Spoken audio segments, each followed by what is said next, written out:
Well, I figured this would be a tractor that everyone would want to see on the channel, since this is a rather clean, original 1969 Sears Hydro-Trac 12. But this particular tractor comes with a story. And this story brings this tractor back to the garage that I pulled it out of, where it has sat since roughly 1982. This tractor came with a Haben 42-inch snowblower attachment. Actually, the snowblower attachment was listed for sale on Marketplace, and it looked darn near like brand new, like it was used once and that was it. And there was no tractor, it was just the snowblower. And so I had messaged the seller and asked him, I said, well, if you have the snowblower attachment, you had to have had a tractor at one point in time. And they said, yeah, we had a roper tractor, and the brother-in-law took it from the estate. So that's where the tractor was. And then I said, however, we have a blue and white Sears that's sitting in the garage that we need to sell as well, and told them that I'd be interested in it. Long story short, made a deal on the snowblower and the tractor. Come to find out, there was a set of wheel weights, tire chains, bunch of spare parts, including a bunch of spare tie rod ends, the corner grill piece. But I have not even washed this tractor yet, and you can see a sheen in the hood. That's how clean and original this tractor is.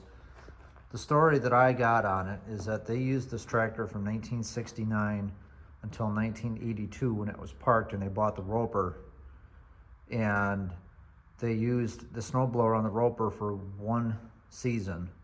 And the driveway was so short, it would be maybe from here to the back wall, which you guys can't really get a good gauge on distance, but I'm standing maybe 25 feet from the back wall.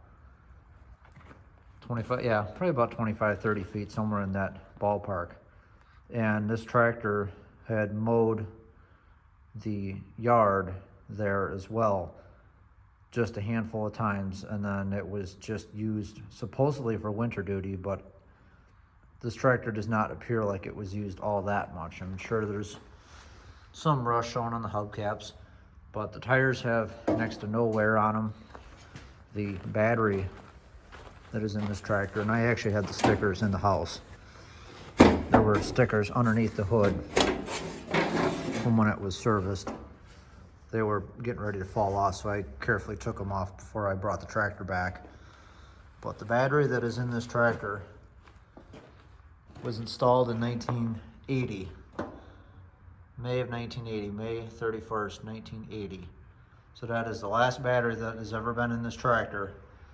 And based on the service dates, they changed the oil in 81, sometime mid-81.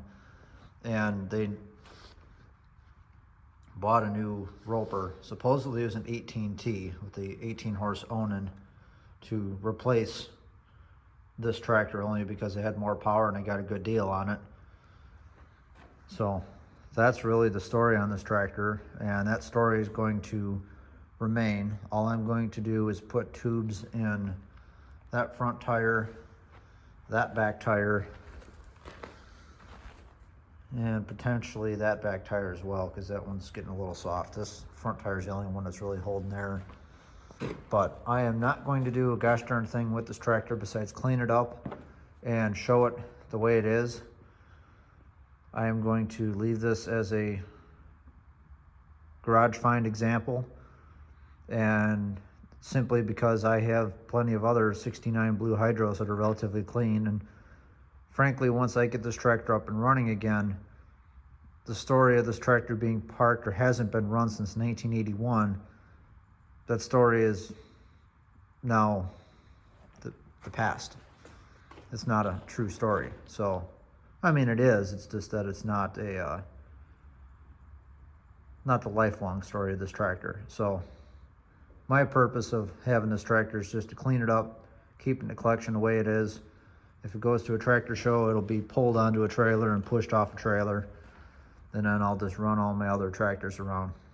Plus, it's one less tractor to try and keep running.